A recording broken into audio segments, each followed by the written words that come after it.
I start in the name of my goddess. I bow down to my parents and my gurus.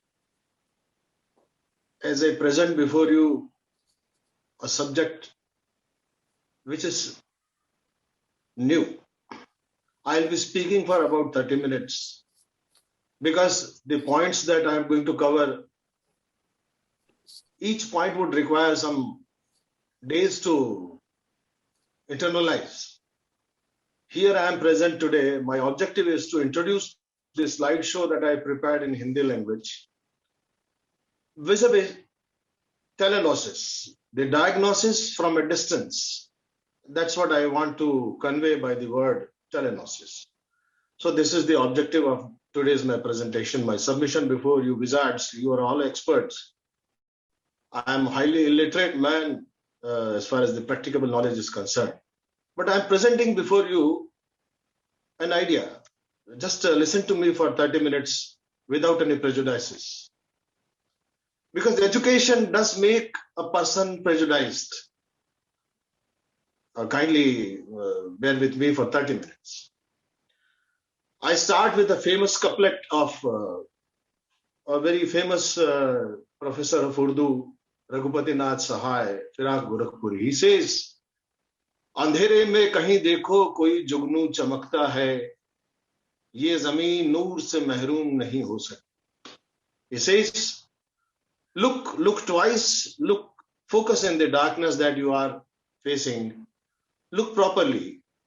It cannot be as dark as you consider it to be because there are fireflies. There has to be some light. There has to be some way out.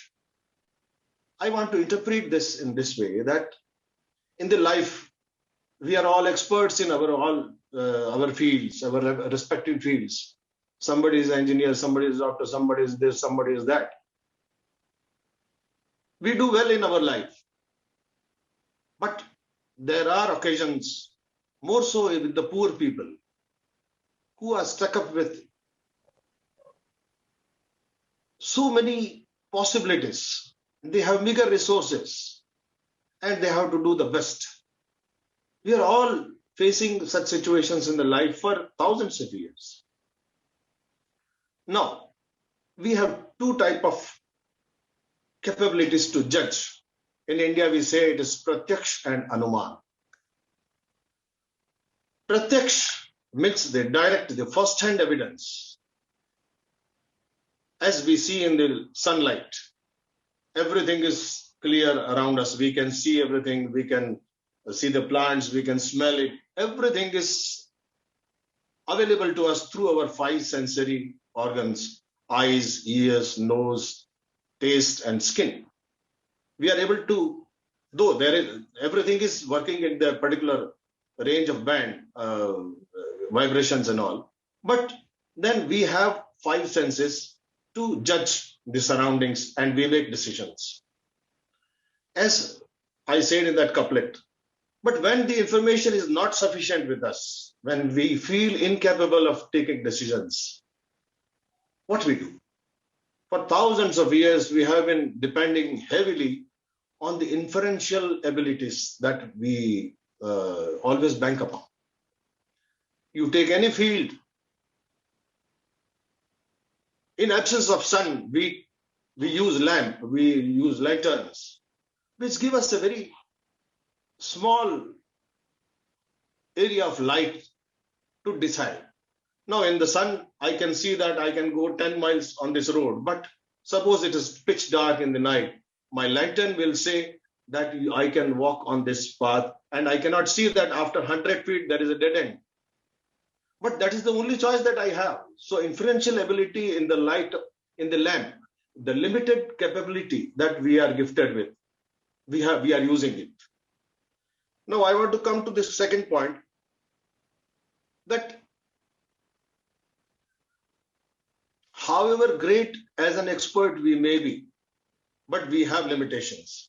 Doctors will have to consult engineers, engineers will have to go to lawyers, lawyers will have to go to politicians, politicians will have to go this man, that man, so many things. Because we feel incapable of taking decisions in our routine life, marriage, birth, school admissions, which college we should go, then this diseases, crimes and disease, these are the two major areas in which our decision makings are rotating. And for thousands of years, we are engaged in that. All kings, all kingdoms, all emperors have been having these two departments, police and medicine. So most of the decisions relate either to crime, either to some economic crime, or some disease. This is a fact for most of the people. Now, what happens there? In such situations, we require somebody else's advice. Even a good doctor will have to ask some other doctor that whether I am thinking right. Whether a lawyer, very good lawyers, I have very famous lawyers in my family, they also consult each other. They don't feel confident in some particular cases. Some judgment somewhere, some judgment somewhere. They consult and they do it. What I mean to say is that the direct evidence, the pratyaksh praman, we call it, is hardly 20% of our life. But we take decisions based on surmisal knowledge, conjectures, second-hand information. And that is our culture. That is our human race. We are following that kind of logic for thousands of years. And we call it anuman praman. Anuman, estimate that this has happened like that in past and this is going to happen like this. So I will take this decision. Now, another point I want to make, that a man thinks that he is the best species.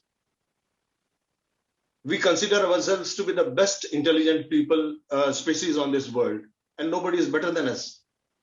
But we are, over a period of time, say after, we can see that after steam era, we have been increasing the types of machines to help in every sphere of our lives. We are delegating our mind to machines increasingly. Even the criminology, seismology, this meteorology, insurance science, everything we are segregating and we are trying to create expertise of its kind. But again, when it comes to the taking decisions, we consult each other. We have to. What I want to say is that the expertise, though, is being obtained, but we are interdependent for decision making, and we are using inferential evidence. But in animal kingdom, now I am coming to this, my subject. This is the background that I have created. But in animal kingdom, this doesn't happen. For them, there is no first-hand evidence or inferential knowledge or anything. They have got only one knowledge, that is what the nature speaks. An ant keeps the eggs, takes the eggs on a higher level when it is about to rain. I have seen the shepherds who tell me that the sheep are having the loose motions. So after 8 days, it will rain. And there is in India, in the western coast, we use bhadli vakya, which are about 90% correct. Some flowering on some tree. Mr. Karamta is there on our screen. He knows that there are in Junagadh and Gir of Gujarat, there are many people who can say that flowering has come on this particular tree in a particular day. After 98 days, it will rain on this belt, and the monsoon sets on that particular day. Then I was in West Bengal for some time. Then suddenly we saw that the fishes were trying to jump from the fish ponds. And I knew that tsunami was expected, and after 3 hours, the tsunami was there in Digha coast. There's cows and all. Cows in Kutch, when there was a very big, very killer earthquake, no animals died. They escaped the place. But humans, they died. There was a loss of property and life and everything. Because we have forgotten to read the nature.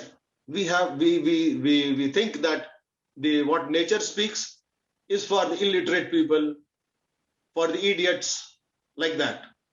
And we we try to impose our machines on them. We have more belief in our machines than our mind. We are delegating our faculties to the machines. Machines will never go ahead of our information, what the data has been fed to it. So we are trying to play blind to what the nature is speaking around us. In India, we have Ayurveda and we have Samudrik Shastra. Ayurveda is parallel to allopathy, what we have in this. Of course, I praise allopathy for its surgery, for its diagnostic advancements and all. I am not against it. Actually, I feel that Ayurveda should have continued and should have included these operations and all in its fold. There should be one pathy in this on this earth which treats humans alike. There should not be this pathy, that pathy, and this pathy. The knowledge should be combined. I believe in that. But in Ayurveda is 90% inferential. That somebody said that this medicine works on that. Somebody said and you are using it. Somebody said this will happen. One person is sneezing, that means he should have cold. Somebody is having gastric trouble, so this medicine should work. Actually, it is the inferential knowledge that is compiled in Ayurveda. Ayurveda is a fantastic example of classification. Much before the library science was in existence, you see the Ayurveda, just see the index of it, and you will find that how nicely they have classified the subjects. One of the subjects that is for common persons like me is Dut Sharir. That means the ability to diagnose the disease based on the representative or the agent of the patient. I'll come to that point later. Then we have Samudrik Shastra. Samudra was the name of a saga who compiled, who obtained, and who presented different ways of divining the future. You call it roughly astrology, but my request to you, gentlemen, is that kindly remove the misunderstanding attached with the word astrologer for the time being, for 30 minutes. Let us believe that astrologer is equally a scientist, barehanded. He doesn't have stethoscope. He doesn't have law books. He doesn't have an apron. He doesn't have anything. Let us believe for some time that he is also a scientist of his kind. Now, Samudra, he classified the ways of divining future to enable decision making for a common man. I repeat that. It is to help the common man to take decision of day-to-day life. That is the intention. Now, I'll come to those 7-8 styles of that. It is not that India only has it. It is not that. India has a record of horoscope, first horoscope made for birth of Lord Ram, which is 12,209 years before Christ was born. There is exact horoscope which tallies with the software if you put the date back. So we have a reason to believe that astrology was in existence much before 12,000 years. So astrology was also in existence in Babylon till the king, he destroyed, he imposed the rule of church in the year, in the 3rd century. By the end of 3rd century, he imposed the rule of church and he destroyed all the past knowledge. And the knowledge was known as Oman astrology and Hellenistic astrology. These were the two major branches which were used by Yunnan, the Babylon, who was supposed to be the one of the best civilizations in the world in the history. That was destroyed. That doesn't mean that that was in use because it was useful. People used it. Let us have respect for that. Now I'm slowly processing to that. Now today what is happening?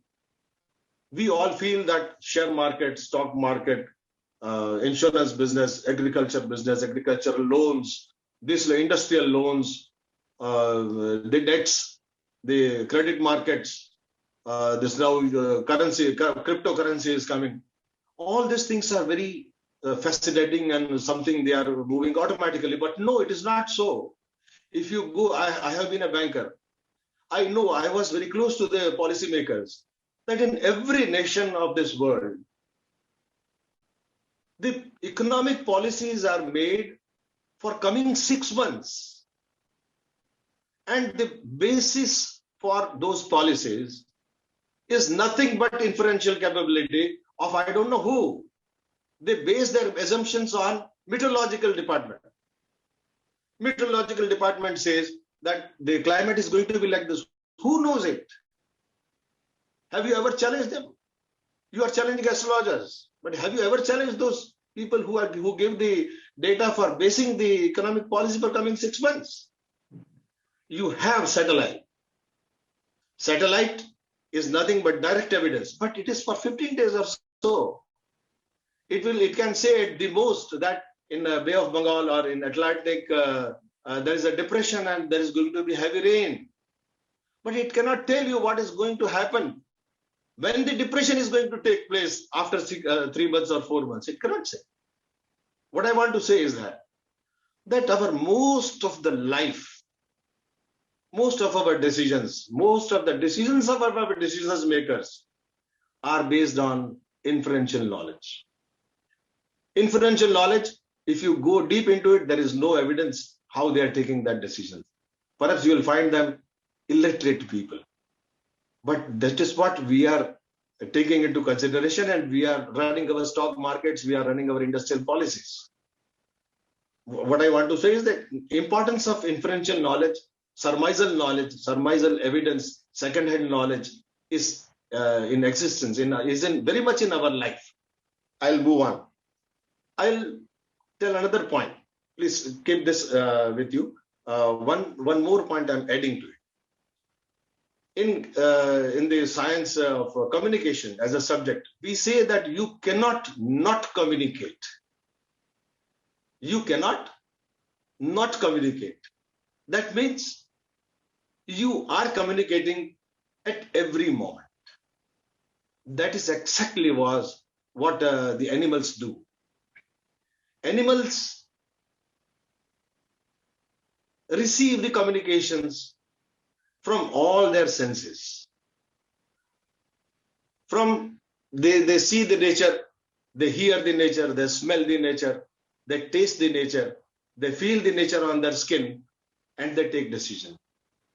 As far as life-saving actions are concerned. Because they don't have to get their children married, but we have. So we have 101 more situations where we can use this knowledge, but we are not using it. We feel that we will be treated as illiterate if we use the natural language. What is wrong? I'm asking my friends, what is wrong if I read the language of nature and take my decisions? Inferential knowledge. So I want that I should develop a faculty where in addition to machines, where in addition to pathological reports, where in addition to circumstantial evidence, I should develop some faculties in my mind which enables me to read the nature, what the nature says, what the nature has to offer to me, what guidance the nature is, what option is the best in the surroundings. This will save my time and cost. Again, I am coming to the poor people. Basically, I am a communist. I want to save time and cost of my people. Mahatma Gandhi, the father of Indian nation, he said one of the things which is very right in today's parlance, in today's context. He said that India cannot afford allopathy. He was right in saying it. Today, I am not able to get a clear-cut diagnosis whether I have cough and cold, whether I have COVID, whether I have some, after 3 days I am going to acquire typhoid or what. I have to go to pathological report, I have to go to some specialist, this specialist, this specialist. What a poor man will do? Do you expect him to spend 40,000-50,000 just to know that he has COVID? How much time we are going to spend on it? Is it good for a doctor? Is it good for a lawyer? Is it good for an engineer to do like that? Do we go to colleges for this? There is an answer. There is an alternative available to the scholars. I am speaking to you such an absurd subject because with only one intention, that if my words can appeal you in some corner of your heart, that there is some substance in the nature's language. Kindly attend to what I say in coming 15 minutes. I'm not against machines, but I am in favor of nature, what the nature speaks. Now, how do we do it? I'm coming to that. Now, part B of implementation, whatever I have learned, whatever little I have learned from my gurus. Ayurveda we know that is equal to allopathy. As why they also examine you with the stethoscope. They feel the pulse. They test the limbs. They see whether my eyes are okay, my tongue is okay, and like that. The similar ways. They use the modern reports also. Nothing wrong in it. So we know about Ayurveda. Now I am going to Samudrik Shastra. Samudra Rishi, what he said. There are 8 ways of doing it. He broadly classified 8. One is called Jatak. Jatak is equal to the astrology that is known as astrology today, making a square, putting them in the 12th house, place the planets in that, and divine the future. That is life reading. Life reading is something with Jatak. Another is Hora. The people mistake it. My friends who do not belong to India, they will be happily surprised to know that the word hour, 1 hour, 2 hours, 3 hours, is derived from the word Hora, H-O-R-A, Hora. Hora is equal to Indian unit of time 2.5 Ghati. That is 60 minutes. And in a day, there are 24 Hora. 25th Hora makes the another day. Now, Hora, there is one very surprising fact. Before some days, we were discussing in this group also that it runs in a very typical rotation. Ravi Shukra Buddha Vedu Mand Guru Phir Bhaum Ki Hora Chale. I will read that in English. The order is like that: Sunday, Friday, Wednesday, Monday, Saturday, Thursday, and Tuesday. If you keep counting in this fashion, the 25th Hora is the second day. If you count from Monday, the 25th Hora will be Tuesday. From there, 25th Hora will be Wednesday, Mercury. Like that, it is like that. And universally that has been accepted. Now we have to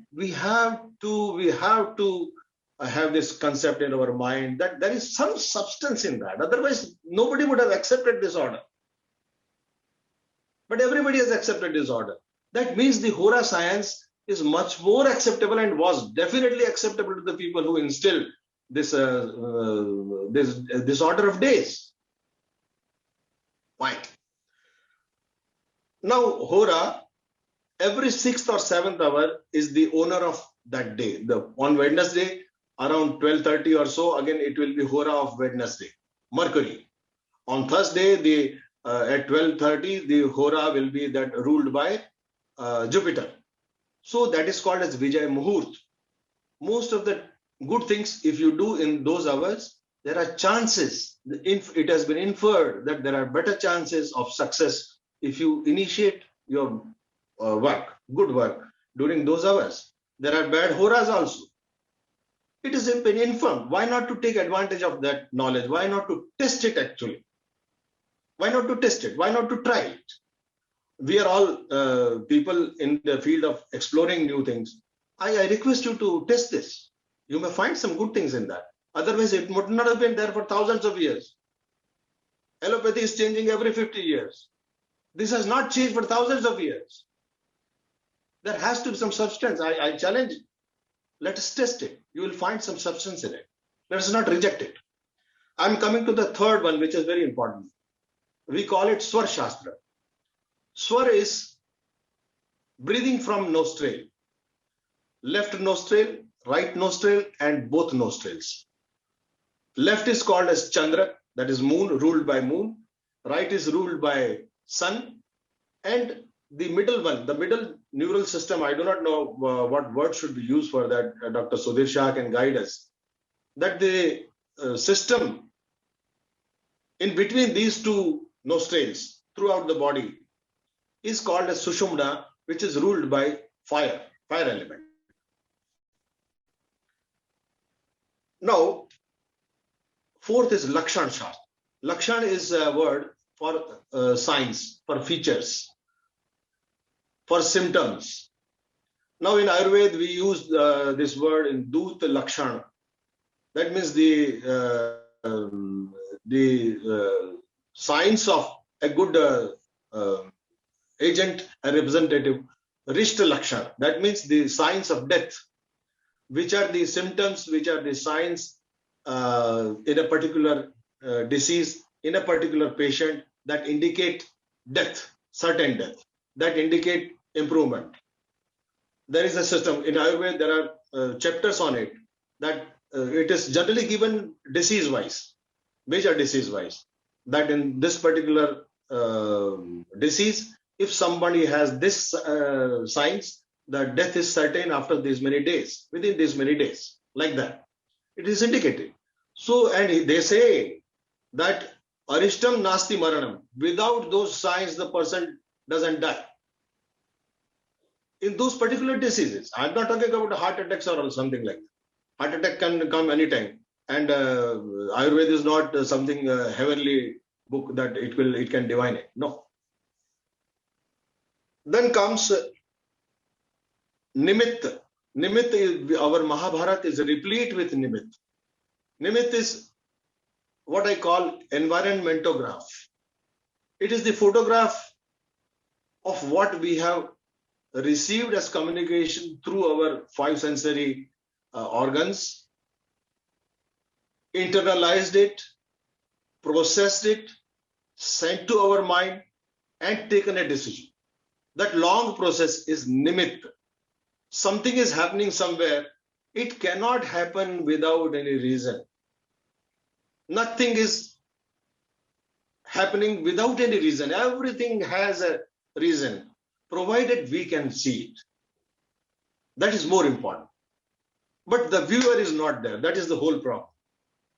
Ghalib has said somewhere that Ghalib, one of the very big poets of Urdu, he says that गाफिल है गोश शनवा वरना यहाँ हर बर्ग करता है नगमा सराई यहाँ पर. He says that our ears are dumb, our ears are not recipient. Otherwise, everything is singing here in the garden. Exactly that is happening. We play ignorant to others. We say it is nonsense. What is the what can be, how it can be relevant to us? But no, it is relevant. Nothing is irrelevant in this world. At least the Indian sagas have hold this, and I believe that they have. I have tested it at times, and it is true. Another is Chaya. Chaya means aura. Aura, everybody has to have aura. I know one mathematician, a great mathematician. He is in Rajkot. His name is Nandkumar Joshi. My friend Dr. Pandey also knows him personally. And he told me once, I was interviewing him, I have interviewed him any number of times. In one of the interviews, he said that, Raval, why don't you try prism gazing? I said, what good it will make? He said there has to be difference between a playing radio and a closed radio. A radio which is on and a radio which is off. There has to be difference. Scientifically speaking, there has to be difference. And that difference should reflect in prism. He is an expert in that also. He knows so many things, but he is an expert in this also.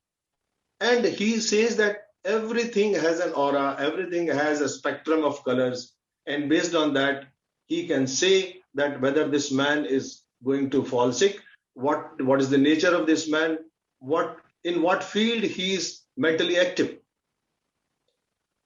I'm not hesitant in saying that he taught me one technique of identifying people, which I could not completely know it, but I could find that some people who were angry, they had some shadow left behind them, and it was a red shadow. I went back to him. I told him. He said that you are on the right track. Practice it more. You are simply in a very nascent stage, but a beginning has been made. Another thing that I was hearing one very prominent Jain saint, Mahendra Muni, some days back. He said one very nice thing, that he was referring to a word leshya. Leshya is a word which is generally used in Jain literature, which is one of our sampradayas. It says that the deeds, the past deeds or the present deeds, when they are flowing to you, your thoughts change and they are reflected in, they make the blueprint of what you are. And that can be seen by a seer who practices gazing of a chaya. Chaya means aura. What I mean to say that chaya is a shastra in which our aura is left to the person to be who reads it. A person who can read chaya can certainly say many more things about us than we think possible in normal life. Other two things are palmistry and numerology, but I don't have much experience worth telling you. So I leave those two things aside. Now I'm coming to last 10 minutes.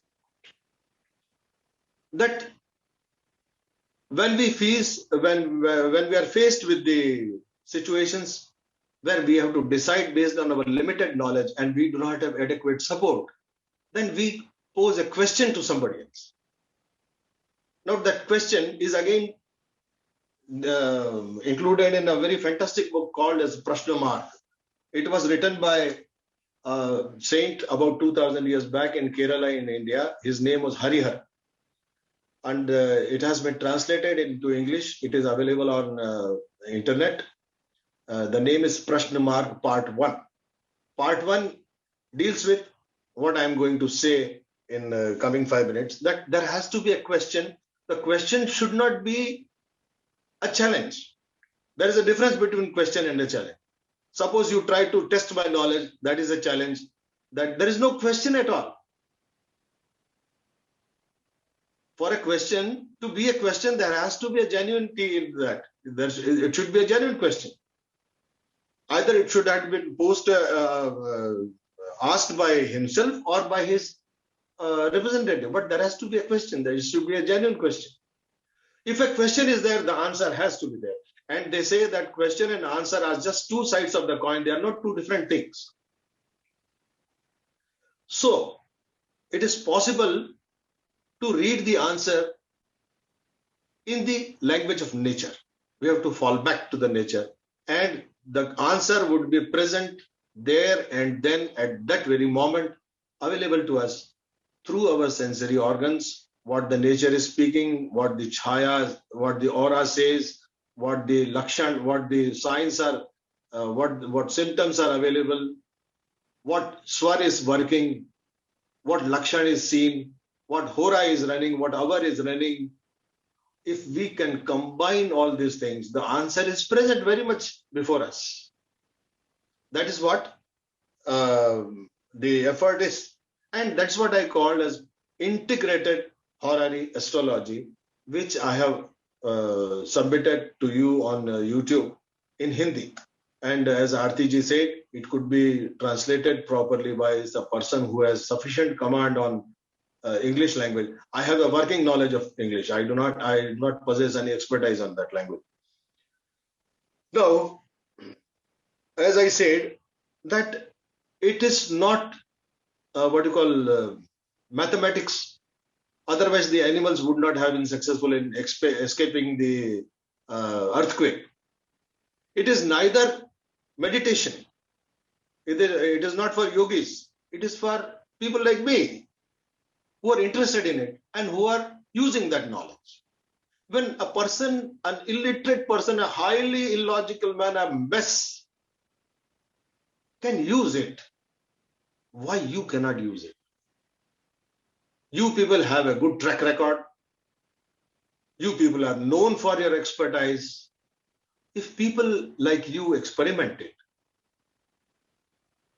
there will be many people to follow you. My duty ends here by telling you that this is existent in books. Don't go by my word.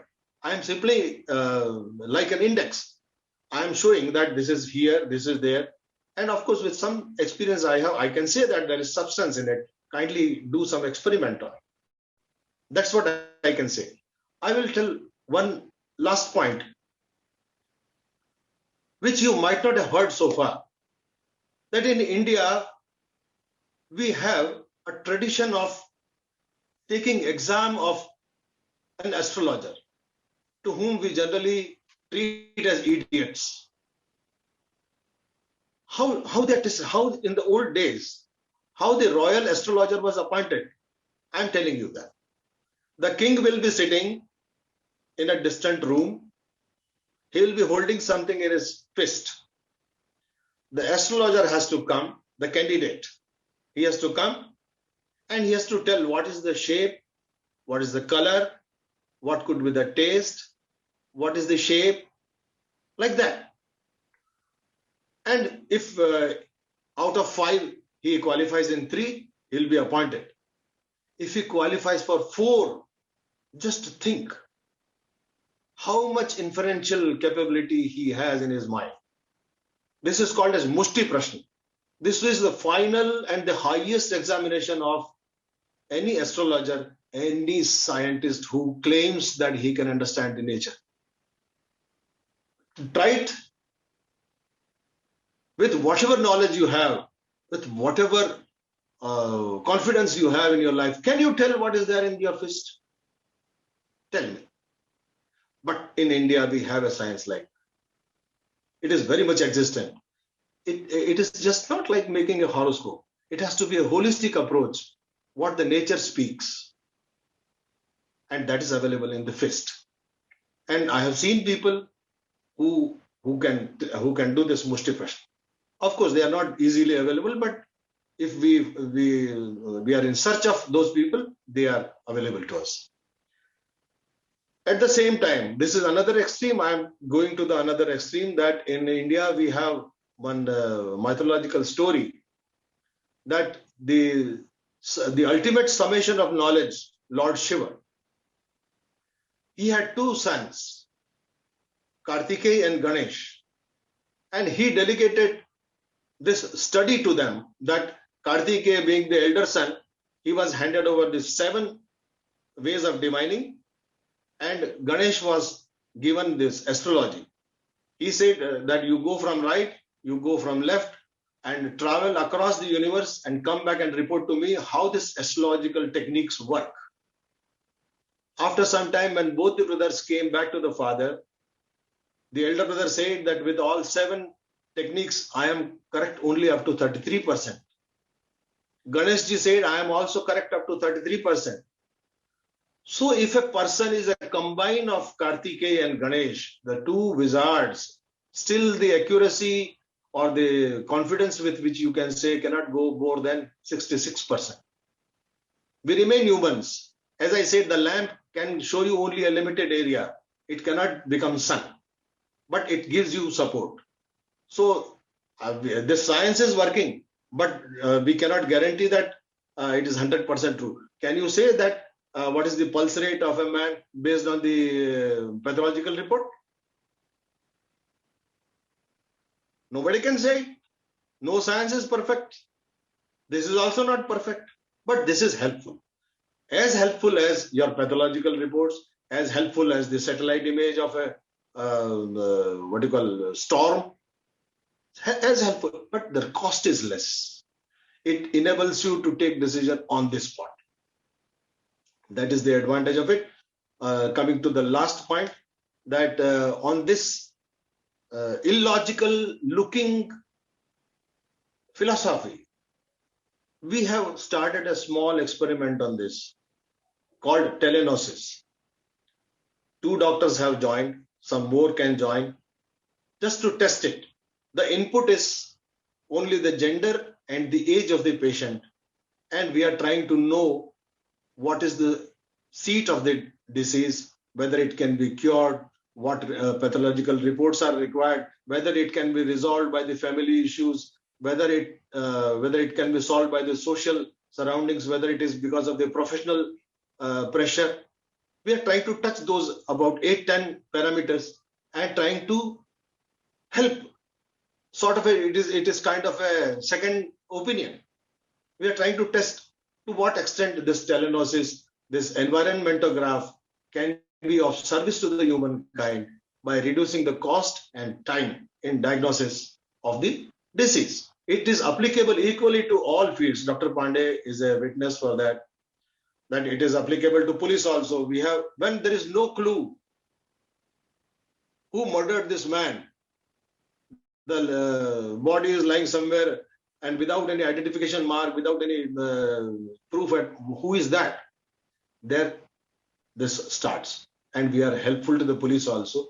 We are helpful to the lawyers also, engineers also, to the farmers also, for divining the water in the field. Why to go for hydrological machines and all? You can go and see whether the water is there down 35 feet or 40 feet or so. This is the science which comes to the help barehanded. In India, we have a caste where the people are barehanded. They are sitting somewhere in Himalaya, and you tell them without ephemery, without anything, he will tell you the answer of it. Any question. So I end up by submission with the famous couplet of Dr. Iqbal, a poet of Farsi. He said that Man sadaye shaire fardastam, Man sadaye shaire fardastam, darmiyane anjuman tanhastam. It means that in this hall, which is empty, I am the only singer. But I am happy that today you gentlemen and ladies have heard me for this 30-35 minutes or 40 minutes, I do not know, so patiently. And I think that I have covered the slideshow, the subject in the slideshow to the extent possible for me. As I said, that these are all subjects for lifetime. You have to practice it for so many months, and then you acquire an insight into it. But then I have made an effort to make it as interesting as possible just by words. Thank you very much. I am obliged to you all who have heard me so patiently. Namaskar.